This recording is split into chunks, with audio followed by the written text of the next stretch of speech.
presentarles al doctor Peter Saki. Él es médico anestesiólogo, médico intensivista y viene con nosotros desde Suecia a hablarnos acerca de la sedación inhalada en UCI. Bienvenido.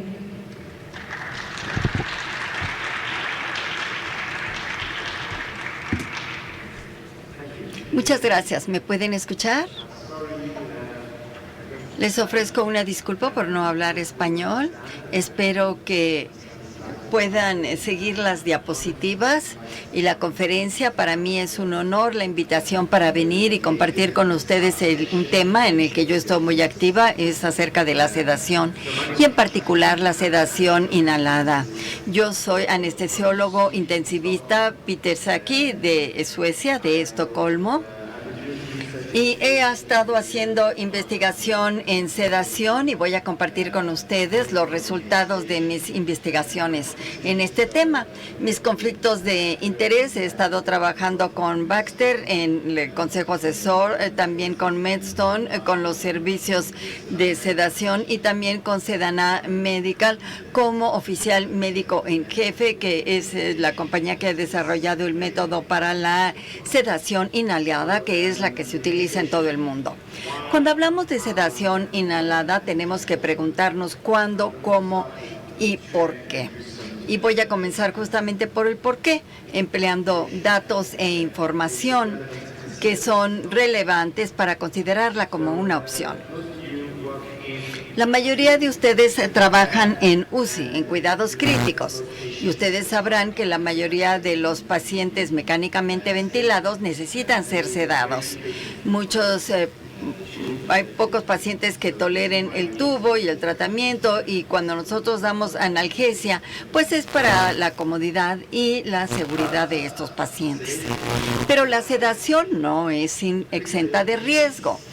Que los pacientes críticos tienen farmacodinámica y farmacocinética muy impredecibles. Muchos de ellos son adultos mayores con enfermedades crónicas y también agudas. Entonces, todos estos factores complican el uso de la sedación. Algunos de los riesgos conocidos de la sedación son que es lenta, tiene un despertar impredecible, hay alucinaciones, delirio, bradicardia, asístole, síndrome de infusión de propofol y tiempo prolongado en el ventilador y en la UCI. Me parece que todos ustedes habrán tenido pacientes difíciles cuando hablamos de sedación y cuando hablamos de despertar. Hablando de disfunción de órganos, todos los agentes sedantes intravenosos necesitan ser eliminados a través de los riñones, a través del hígado. Y si vemos los pacientes con sepsis severa, más de un tercio de estos pacientes tienen 2 o más disfunciones orgánicas no pulmonares. Entre los pacientes con ARDS, que son moderados a severos, más de 50%, 2 o más disfunciones no pulmonares, con SIRPA, con síndrome de insuficiencia respiratoria progresiva aguda. Y a ellos les cuesta trabajo eliminar fármacos intravenosos. Ahora, si vemos las clases de fármacos, tenemos las benzodiazepinas, que se utilizan comúnmente en muchos países latinoamericanos y globalmente. Son costo efectivas y funcionan para sedación. Pero sabemos nosotros que en benzodiazepinas tienen un metabolito activo que necesita ser excretado por los riñones. Si vemos nosotros en los tiempos de eliminación después de sedación con midazolam, pueden ser bastante prolongados. Si tienen un paciente con función orgánica normal y están en sedación por algunos días, por lo general les toma medio día para despertar totalmente. Si tienen pacientes con disfunción renal, el tiempo promedio es 2 días. Si tienen una combinación de falla renal y hepática, puede tomar hasta 5 días antes de que el paciente esté totalmente despierto. Hay muchos pacientes que no despierta, uno los puede enviar para un TAC, para una resonancia magnética o para un electro y no descubrir nada patológico, y sin embargo 5 días después el paciente se despierta. Y ese es un problema clínico desde luego para el paciente y representa un caso cargo para el sistema hospitalario. Es por ello que se han desarrollado diferentes opciones. Ahora, también sabemos que se presenta delirio asociado a la sedación, asociado sobre todo con una disfunción cognitiva a largo plazo, al nivel incluso de demencia leve. Las guías recientes recomiendan que se trate de utilizar un abordaje no benzodiazepina debido a este problema. ¿Qué podemos decir acerca del propofol? Es un fármaco muy utilizado para sedación, pero si se utiliza sedación con propofol para sedación más profunda, a veces se pueden requerir días antes de que los pacientes despierten. Y cada vez tenemos más información acerca del síndrome de infusión de propofol, que es una complicación de la infusión de propofol. Y es por ello que tenemos un límite de dosificación, y estoy seguro que ustedes también lo tienen aquí en México, 4 a 5 miligramos por kilo por hora, que es el mismo límite en Estados Unidos y en Europa. El límite está fijado porque se incrementa más arriba de este nivel, se corre el riesgo del síndrome de infusión por propofol. La incidencia estimada es de 1% en los pacientes sedados a largo plazo con propofol. Y la razón por la que es difícil de reconocer es porque es muy similar a sepsis severa. La dexmedetomidina, cuando salió como agente sedante, pues tenía muchas promesas. Sabemos que está bien para una sedación leve y sobre todo cuando empezamos a retirar, pero para pacientes que han sido recientemente intubados no es suficiente. Hay que combinarlo con otro fármaco. Y esto es algo que se demostró en este estudio por Shahabi y colaboradores, en donde sedaron a 4,000 pacientes, fueron aleatorizados a estándar de cuidado o a dexmedetomidina. Y ellos vieron que aproximadamente 2/3 de los pacientes requerían un segundo agente sedante.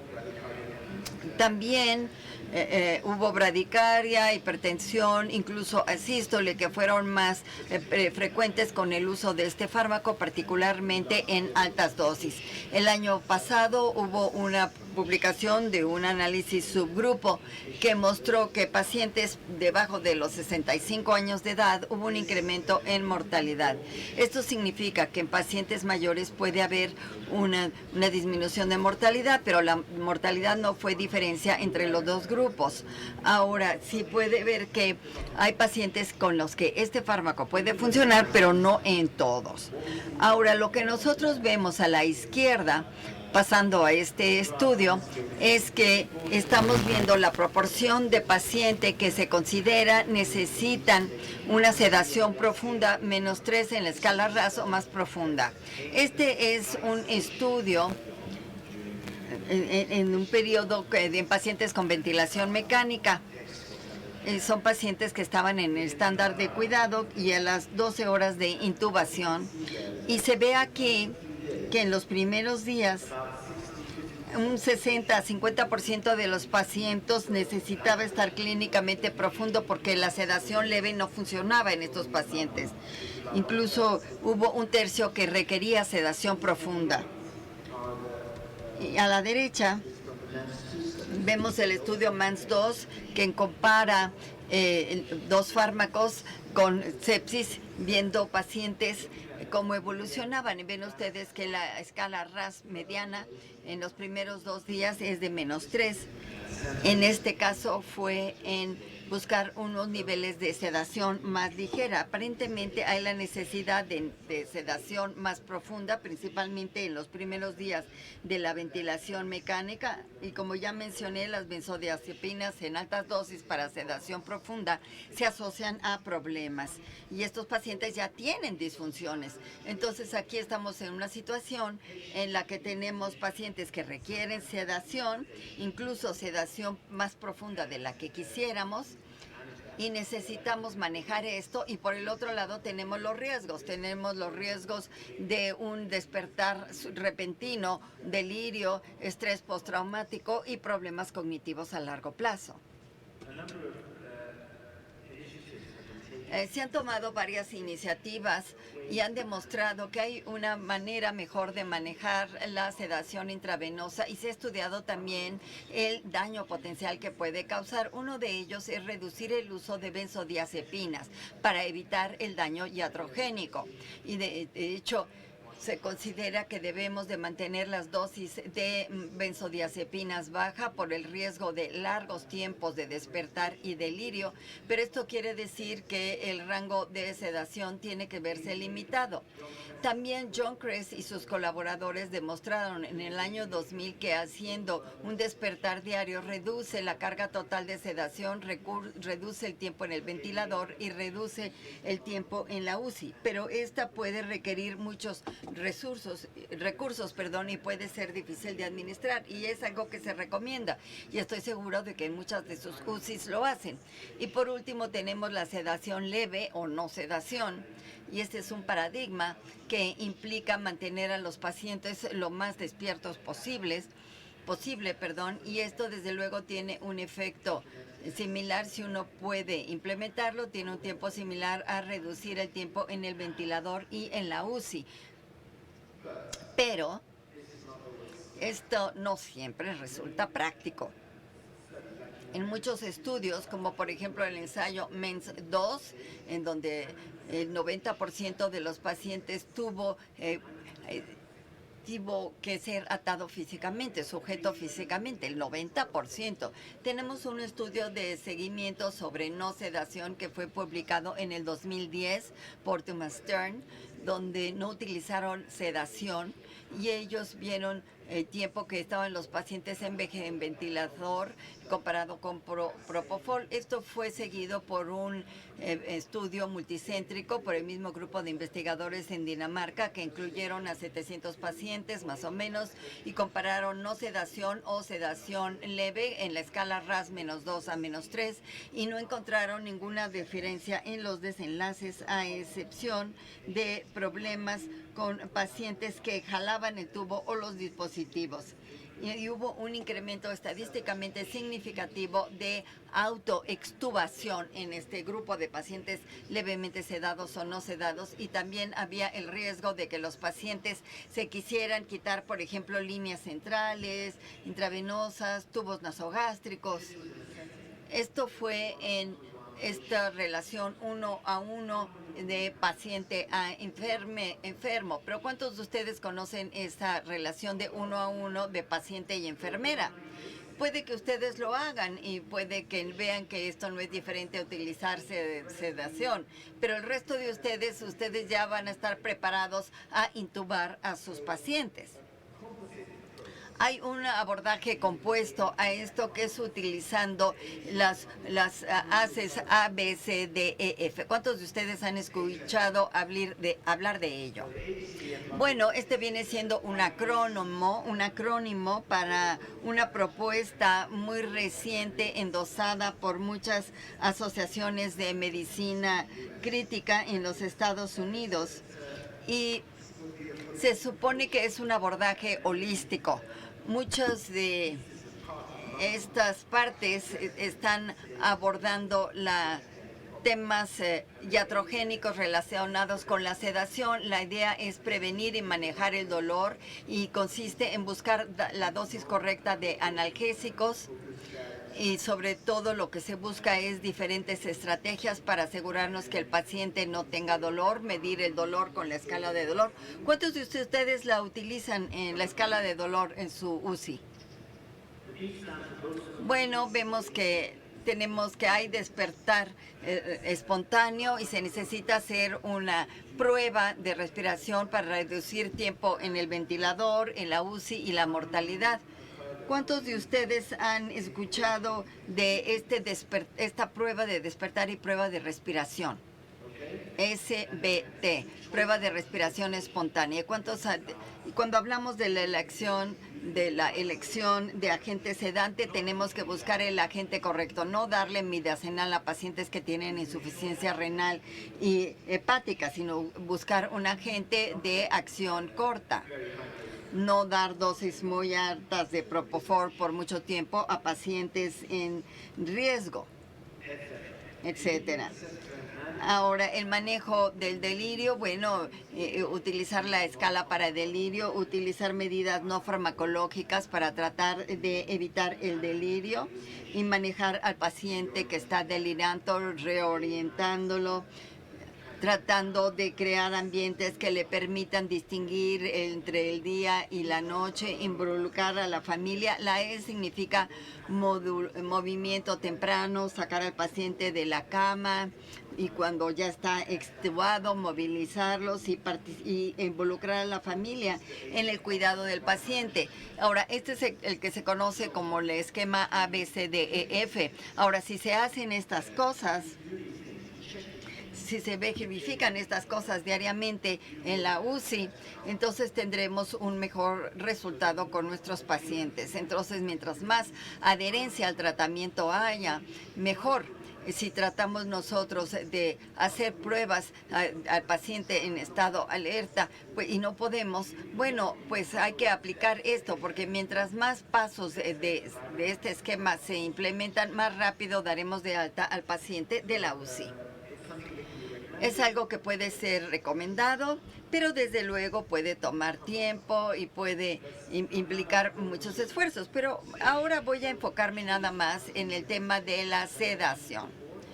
Como yo ya les mencioné, muchos de los fármacos que se administran por vía intravenosa funcionan para algunos pacientes algunas veces, pero no tenemos un fármaco mágico que funcione todo el tiempo. Por ende, tenemos que ser cautelosos para no lesionar al paciente, para no dañar al paciente. Sabemos que primum non nocere es nuestro objetivo primordial. Entonces, las propiedades aquí son dar el agente sedante correcto, que sea rápido, de inicio rápido, que se pueda quitar rápido, que tenga pocos efectos secundarios, que tenga mínimas interacciones medicamentosas y que haya una buena acumulación que no sea clínicamente relevante, que nosotros podamos manejar bien el coche, ¿no? Como apretar el acelerador y podamos acelerar, presionamos el freno y se pueda detener. Entonces aquí tenemos el isoflurano, que yo estudié hace 20 años y todavía considero que es una opción en la UCI y les diré por qué. Es un anestésico volátil que se ha utilizado por 40 años en el quirófano. Está muy bien documentado su perfil de seguridad y aparece en la lista de fármacos esenciales de la OMS. Tiene un inicio de acción muy rápido y captación rápida por los pulmones. El paciente se duerme en menos de 1 minuto y funciona incluso en pacientes con ECMO, con volúmenes corrientes muy bajos, y se puede pensar en cualquier nivel muy bajo de RAS-1 a RAS-5. Tiene efecto broncodilatador, que es un beneficio adicional. La acumulación y metabolismo en el metabolismo es mínima, pero los niveles que se utilizan para sedación están tan cercanas al estado alerta que cuando se suspende el paciente se despierta y se va a despertar en una forma similar a como lo haría en el quirófano. Yo soy anestesiólogo y yo sé de esto, pero si ustedes van a un quirófano y tienen un paciente anestesiado y deja uno de darle el anestésico, en unos cuantos minutos el paciente se despierta y dice, ¿dónde estoy? ¿Qué pasó? ¿Ya me operaron? Así es como se despiertan.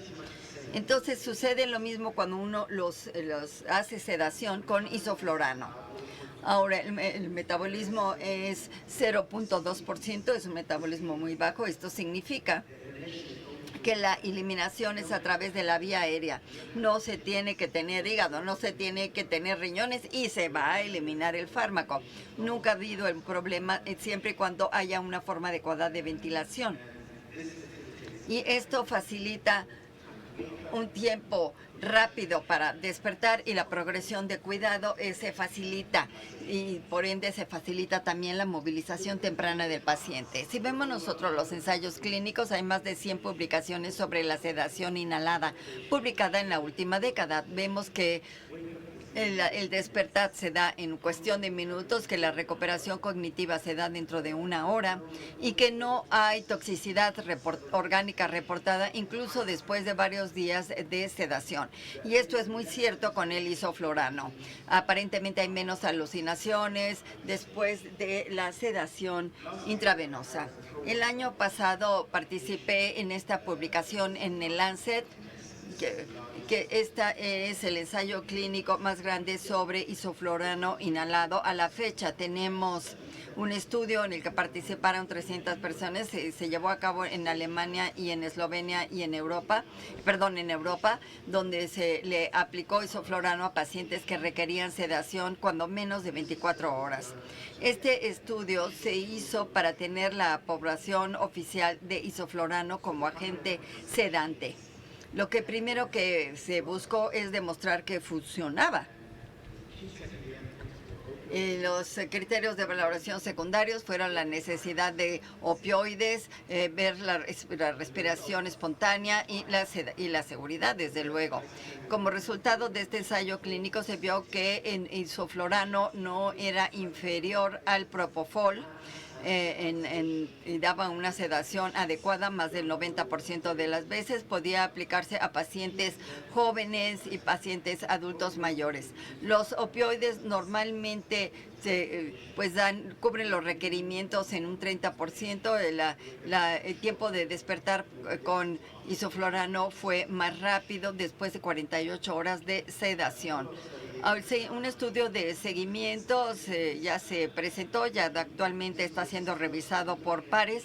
Este es un estudio de seguimiento viendo a pacientes que jamás recibieron otro fármaco. Después de 14 horas, los médicos pueden decidir, continuamos o cambiamos. Entonces nosotros continuamos con el mismo sedante o no. Entonces aquí comparamos a pacientes con isoflurano y propofol. Y lo que vimos que los días sin ventilador fue un día de diferencia, pero no es estadísticamente significativo. Viendo los días sin UCI, pacientes que no estuvieron en la UCI, vimos una diferencia de 3.5 días. Podemos decir que los pacientes fueron dados de alta 3,5 días antes. Estamos hablando de pacientes que habían estado en ventilación mecánica por 14 horas y que iban a tener sedación. Eran pacientes que no llegaron nada más para un tratamiento leve, no, eran pacientes críticamente enfermos. Entonces tenemos esa cohorte de pacientes que normalmente son pacientes que se quedan por más tiempo en la UCI.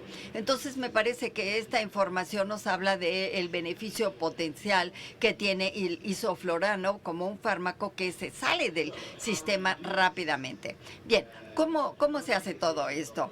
Bueno, en primer lugar, sabemos nosotros que hay pacientes que no podemos llevar a quirófano porque son pacientes que tienen que estar en la unidad de cuidados intensivos. Hacia finales de los 80 y 90, cuando se llevaron a cabo los primeros ensayos clínicos comparando isoflurano con midazolam, se llevó a cabo un ensayo clínico publicado en Estados Unidos que se publicó en el British Medical Journal, donde se buscó llegar a un nivel diana de sedación con midazolam, y los pacientes se despertaron mucho más rápido con isoflurano, pudieron manejar a su casa mucho más rápido, pero tenían que tener un vaporizador, una máquina de anestesia en la UCI, y ese era un problema. Y es aquí donde apareció este dispositivo, que de hecho fue desarrollado en Estocolmo, y yo tuve el privilegio de probarlo en mis primeros ensayos clínicos. Aquí lo ven ustedes en la parte media. Este dispositivo es un sistema muy simplificado, funciona con un intercambiador de calor y humedad pasivo. Puede que ustedes ya los conozcan. Este dispositivo es similar, pero tiene características extras. Puede administrar anestésicos volátiles, entre ellos isoflurano. y se puede utilizar el ventilador normal que tenemos en la UCI y dar isoflorano a través de este dispositivo. Aquí tienen ustedes cómo se ve ya instalado. Aquí tienen al paciente. El número 1 es el dispositivo y aquí hice un corte en transversal que lo ven ustedes ampliado en la esquina izquierda de la pantalla.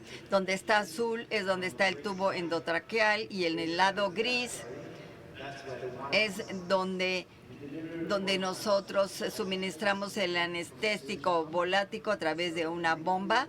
Entonces tenemos un anestésico volátil líquido entre 7 y 8 mililitros por hora y los administramos en el dispositivo. Llega a un serpentín vaporizador y luego sale a la superficie y con la inhalación se vaporiza y entra en los pulmones y luego el paciente toma una inhalación profunda como se hace cuando uno está anestesiando. Y cuando el paciente exhala, queremos conservar fármaco. ¿Por qué? Porque el fármaco va a entrar y salir con la respiración, porque así funcionan los agentes volátiles. En un estado estable tenemos la misma concentración en la sangre y los alvéolos, como funciona con el CO2.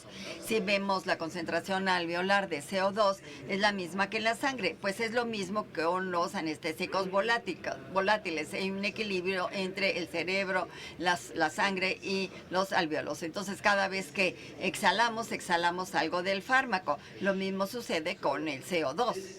Entonces, este dispositivo tiene un filtro de carbón activado, que es esa línea negra que ven ustedes, es carbón activado.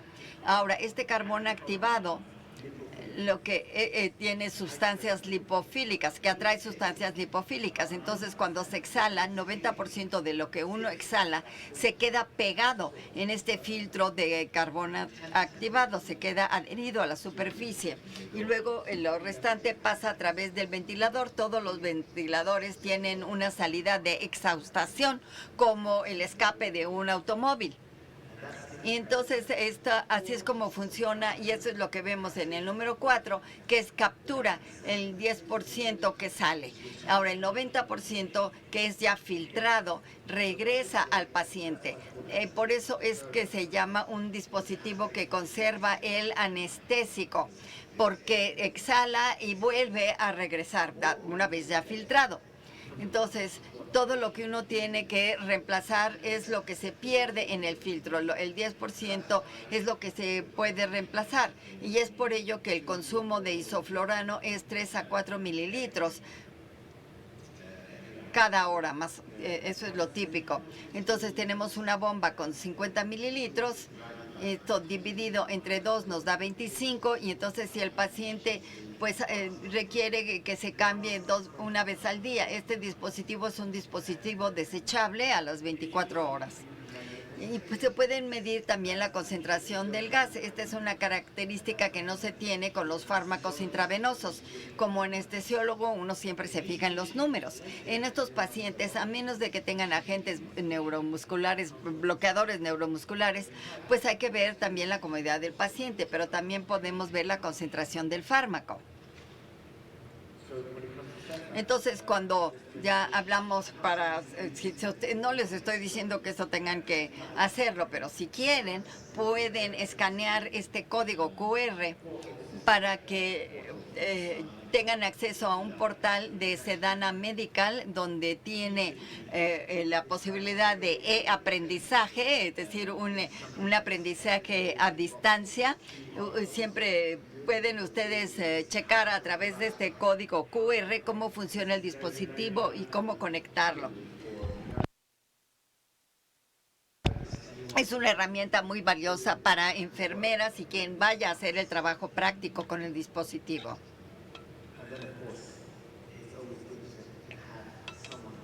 Y siempre es bueno tener a alguien, ¿verdad?, ya experimentado que les pueda decir, pues, cómo funcionan, porque puedan haber preguntas. Es por ello que es importante, pues, tener esta opción de aprendizaje. Bueno, ese es el cómo. Ahora vamos a pasar al cuándo. ¿Cuándo utilizarla? Sedación inhalada. ¿Cuándo nos cuesta trabajo dormir? Desde luego que no, ¿verdad? Entonces, ¿en qué pacientes? Diré que en Europa hay miles de UCIs que utilizan la sedación inhalada. Actualmente se han utilizado 1 millón de dispositivos, por ende hay mucha experiencia y dependiendo de a quién le pregunte uno, va a obtener uno preguntas levemente diferentes.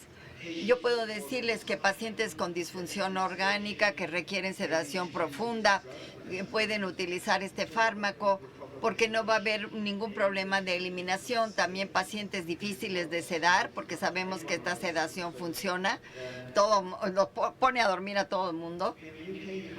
En el Reino Unido tenían el Instituto de Excelencia de Salud y Cuidado de la Salud y en enero de este año desarrollaron un documento acerca de cuándo debe de utilizarlo, viendo desde el punto de vista de cuándo es adecuado utilizar el dispositivo y también recomendaron diferentes categorías de pacientes. Este es un panel de expertos clínicos, no es una publicación con 10,000 pacientes, pero de expertos que leyeron la literatura y publicaron una lista que aquí tienen ustedes la versión corta y les voy a decir, según este Centro de Excelencia de Cuidado de la Salud, que es del Reino Unido, cuando nos dicen que se puede utilizar.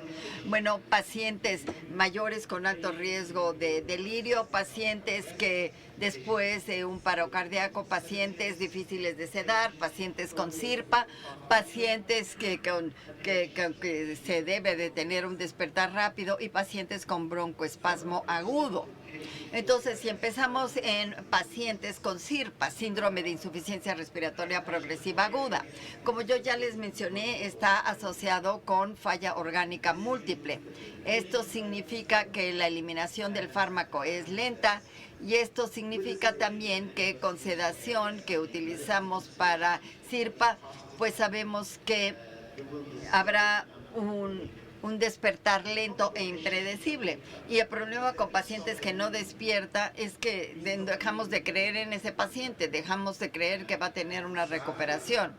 Entonces, ese es un sesgo del que ustedes no van a leer en la literatura, pero estoy seguro que reconocen que cuando tenemos un paciente que se ve como noqueado, que tiene el ventilador, que ya inhaló óxido nítrico, que tiene ECMO, diálisis y no está despierto. Bueno, ¿quién va a creer en ese paciente? Perdemos la fe. Y si lo hacemos porque el paciente está sobresedado, pues eso no está bien. Ahora, yo he tenido diferentes anécdotas de casos donde doctores están haciendo una prueba de despertar a pacientes que han estado sedados, que cuando están despiertos cooperan. Y entonces uno ahí ya recupera la fe en el paciente y uno continúa. La idea de la sedación en los pacientes que tienen SIRPA, pues busca uno evitar los opioides. Y eso lo han demostrado diferentes ensayos clínicos y sabemos que hay ensayos clínicos específicos en los casos de SIRPA con y sin ECMO, en donde vemos que si no se usan opioides se permite la respiración espontánea y habrá menos efectos secundarios como por ejemplo constipación y delirio, porque sabemos que esto puede estar asociado al uso de opioides. Además tenemos recomendaciones internacionales donde se han propuesto alternativas para pacientes con SIRPA y también hay 4 o 5 publicaciones en los que vemos que la inhalación, la sedación inhalada es viable para ECMO. Entonces, en estos pacientes, pues hay que considerar que cuando tenemos que volúmenes corrientes bajan a 100 mililitros y la sedación en ECMO es un reto y cualquiera que haya trabajado con pacientes en ECMO lo sabe. Bien, ese es el grupo SIRPA. Y esa es la razón por la que se recomienda. Ahora, los pacientes avanzados de edad avanzada con alto riesgo de delirio, pues es algo que debemos considerar. La mayor edad pues está asociada a mayor posibilidad de delirio y también sabemos que pues tenemos muchos datos en pacientes adultos mayores que tienen una capacidad metabólica reducida debido a un menor flujo sanguíneo. Esto es algo que vemos en la práctica, que pacientes sedados profundamente se toman más tiempo para despertar. el agente sedante toma más tiempo para eliminarse, y si alguien está en su casa, pues puede uno pues tener más dudas de qué hacer si el paciente tiene cualquier tipo de problema. Nosotros sabemos que con un paciente que está despierto puede cooperar, puede seguir instrucciones, como por ejemplo pedirle al paciente en la UCI que escriba la dirección de su casa. Eso es muy útil cuando necesitamos saber si el paciente ya está consciente, pero desde luego que nada de esta información nos da un paciente que está delirando. Ahora, toda la información que tenemos acerca de recuperación cognitiva nos dice que el paciente, dependiendo del tipo de sedación, va a estar cognitivamente más o menos intacto. Ahora pasemos a la siguiente recomendación. Les quiero hacer una pregunta. ¿Cuántos de ustedes han atendido a pacientes que tienen paro cardíaco? ¿Cuántos han tenido pacientes en la UCI después de un paro cardíaco? Bueno, para despertarlos al resto de ustedes, ¿cuántos de ustedes no han tenido pacientes con paro cardíaco? Todas las otras manos debieran estar arriba ahorita. ¿No estoy hablando lo suficientemente claro o todavía no se despierta? Vamos a ver. Quizás ayer tuvieron algunos sedantes. Bien, miren, voy a hablarles acerca de pacientes que necesitan una evaluación neurológica después de un paro cardíaco. Estos pacientes normalmente pues tienen un manejo de temperatura dirigido y normalmente se les enfría de manera activa. Sabemos nosotros que la evaluación neurológica es la clave para el pronóstico. La hipotermia, que es lo que le hace al metabolismo, bueno, lo reduce, y también la sedación intravenosa puede confundir la evaluación neurológica de los pacientes. Cualquiera que ha utilizado midazolam por vía intravenosa, cuando uno despierta al paciente después de 24 horas, uno quiere hacer una evaluación neurológica y todo el mundo se pregunta, bueno, este paciente no despierta totalmente debido a la sedación o porque ha habido un daño cerebral. Esa es la gran pregunta. Entonces, ¿qué sería mejor que tener un fármaco que entra y luego que uno la puede detener y sacar, ¿no? Para que uno pueda determinar qué es lo que puede y no puede hacer el paciente. Y eso se ha demostrado en unos estudios sobre sedación. Hemos tenido un grupo de pacientes en el Instituto Karolinska, en donde vimos que había una muy cercana correlación entre el mejor desempeño en el momento de despertarlos y el desenlace final. Y también tenemos un estudio de cohorte que comparó isoflurano con sedación inhalado con sedación intravenosa y el tiempo que los pacientes pasaban en la UCI. El desenlace neurológico no nos va a dar una diferencia neurológica significativa porque no podemos identificar una célula, una neurona muerta con isoflurano. Hay algunos que dicen que otros agentes sedantes dan más protección, otros dicen que tienen efectos tóxicos, pero nadie verdaderamente sabe. Lo que sí sabemos es que queremos ver qué es lo que nuestro paciente puede hacer al despertarlo. Todos ustedes utilizan otros índices, por ejemplo, pueden hacer radiología, pueden hacer, no sé, mediciones con S100, pero digamos que la evaluación clínica es sumamente importante y de nuevo debemos decir, bueno, ya vamos a no vamos a esperar que este paciente tenga una buena reacción neurológica porque lo sobresedamos, pues no, ¿verdad? Luego tenemos a pacientes que son difíciles de sedar con múltiples agentes sedantes. Estos pacientes, por definición, tienen altas dosis de sedantes por vía intravenosa o múltiples agentes sedantes. Las altas dosis de estos fármacos incrementan los riesgos de efectos secundarios y el isoflurano ha demostrado tanto en adultos como población de niños que puede reemplazar la polifarmacia y reducir las necesidades de opioides. Entonces, esa es una excelente opción que nos da el isoflurano y actualmente ninguna persona ha resistido el isoflurano para sedación. Siempre podemos sedar a una persona con isoflurano y es por ello que se utiliza. Esta es una de las indicaciones más comunes. Si vamos a las UCIs y preguntamos cuándo se usan Todas las UCIs que usan isoflurano la usan para estas indicaciones que les digo. Ahora, la otra de las recomendaciones es que los pacientes con sobredosis necesitan despertarse rápido. Tenemos pacientes que queremos tener un agente sedante que cuando se retire el fármaco del organismo, el paciente no se despierte y empiece a pelearse con todo el mundo. En estos pacientes, si usamos isoflurano, podemos sedarlos y asegurarnos que estén en RAS -3 o -4 para que la enfermera sobreviva la noche. Y cuando ya sea el tiempo de despertar, se apaga el fármaco y el fármaco sale del sistema rápido. Entonces, tomamos al paciente de estar dormido a estar despierto muy rápidamente. Y que el paciente puede comunicarse fácilmente y uno le puede decir al paciente, usted está en la UCI, quédese calmado, estamos aquí para ayudarla. Que el paciente no esté como esa zona de penumbra, que no sabe ni dónde está, que tiene alucinaciones, que puede ponerse agresivo. Estoy seguro que ustedes reconocen a estos pacientes. El periodo de tiempo en el que los pacientes no saben qué es lo que está pasando es muy corto. Aquí en este recuadro ven el tiempo para despertar, el tiempo para extubación después de isoflurano inhalado versus midazolam. Y esta es una prueba que nosotros hicimos en Estocolmo en el 2004 y tomó 10 minutos desde suspender el fármaco hasta extubar al paciente, y el grupo de midazolam nos tomó 4 horas con una variación muy grande interindividuos. Aquí ven ustedes en este recuadro a la derecha, el recuadro a la derecha en realidad la barra es mucho más elevada, es tan alta como este techo. Y luego tenemos pacientes con broncoespasmo agudo. Para aquellos de ustedes que no conozcan los anestésicos inhalados, tienen un efecto broncodilateador.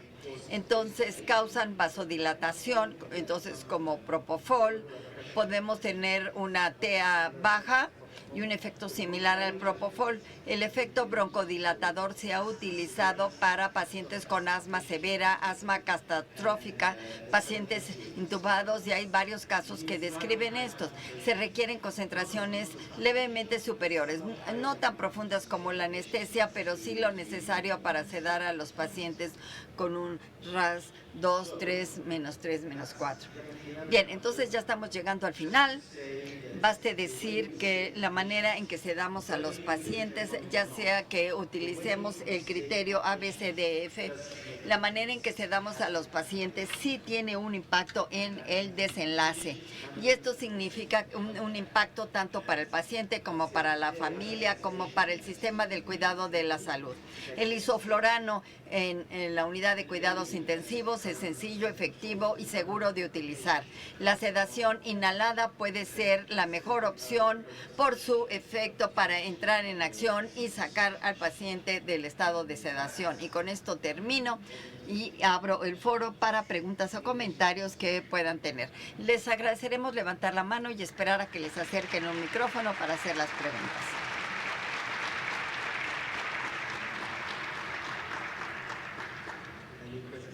¿Hay preguntas o comentarios?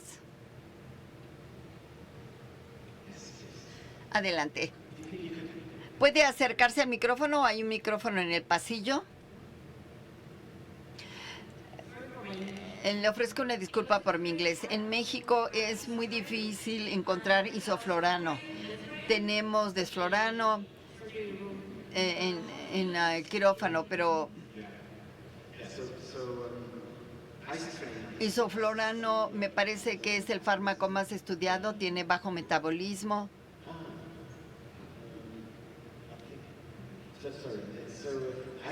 El isoflurano tiene bajo metabolismo, es más potente que otros fármacos y ha sido mejor estudiado.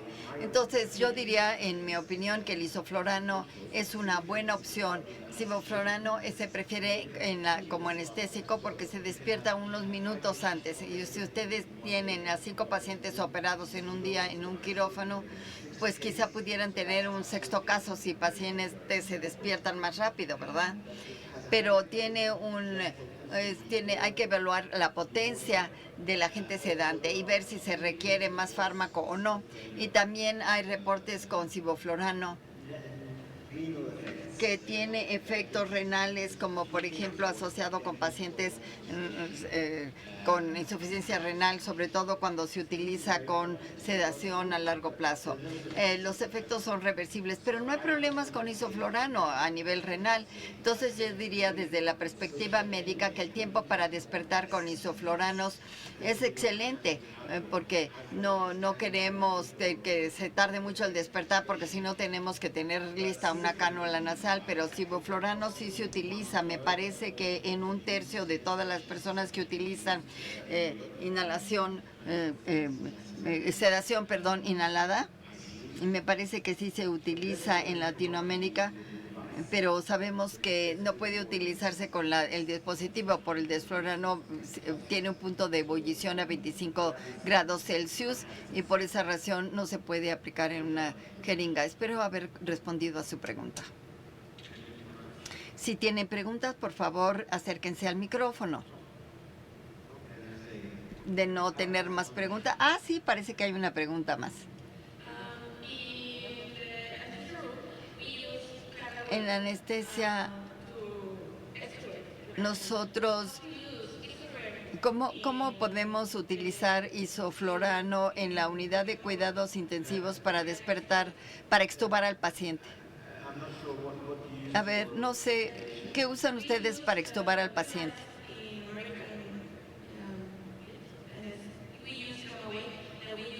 Utilizamos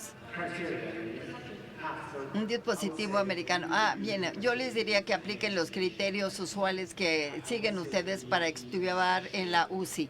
No se requieren instrumentos especiales ni ninguna evaluación especial con isoflurano. Yo extubo como lo haría con cualquier paciente. Ustedes sigan los criterios que ustedes sigan para extubar a sus pacientes. Pueden ver si hay cooperación por parte del paciente, me parece que desde luego las prácticas varían mucho. Yo he estado en los Estados Unidos y he visto que en los Estados Unidos y en Europa la manera en que se extuba a los pacientes es arbitraria. Por ello no puedo recomendar una manera específica. Cuando uno quiere extubar al paciente, yo les puedo decir que ustedes saben cuando un paciente quiere ser extubado. Hay algunos que usan una dosis pequeña de clonidina cuando suspenden la sedación inhalada por muchos días, porque ya el fármaco no está y el paciente luego puede presentar hipertensión y taquicardia. Como sucede en el quirófano, si uno no extuba a tiempo, el paciente está muy despierto y entra en un estado de distrés. Entonces hay que reconocer que este es un fármaco de acción muy rápida. ¿Hay más preguntas o comentarios? De no ser así, les agradezco mucho por su atención.